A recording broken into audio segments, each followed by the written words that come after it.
Struggling to lose excess body fat, this video is for you. Three macronutrients are proteins, carbs and fat. Carbs and fat are the primary energy sources for our bodies, whereas protein is the primary building block.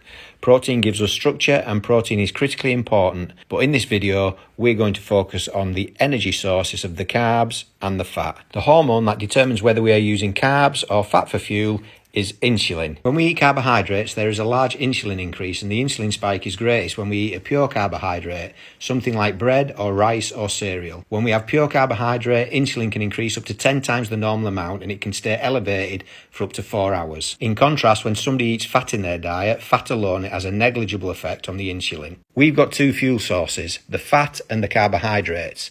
When insulin is high, the body goes into sugar burning mode and starts to burn sugar or blood sugar.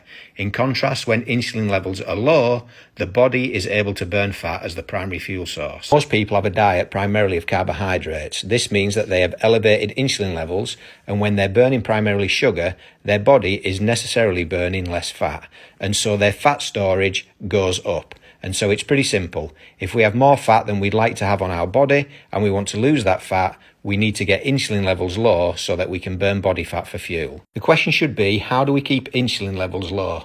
The modern diet is so full of carbohydrates, especially refined carbohydrates, and when we eat food that are refined carbohydrates, we typically have a high insulin. And increased insulin over a long period of time leads to a condition known as insulin resistance. Insulin resistance is the underlying root cause for a lot of other health problems. Hormonal health problems, skin health problems, cardiovascular problems, even things like migraine headaches. Insulin resistance is one of the root causes for all those things.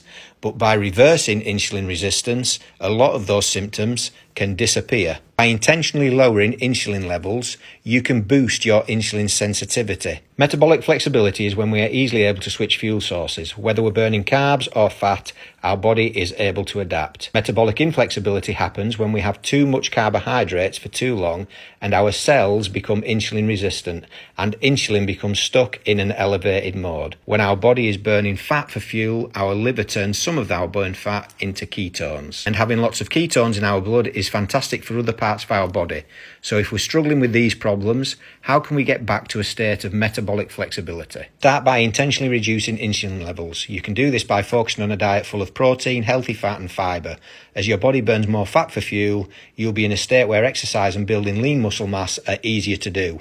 When we're metabolically flexible, we can have some of both sources and be just fine.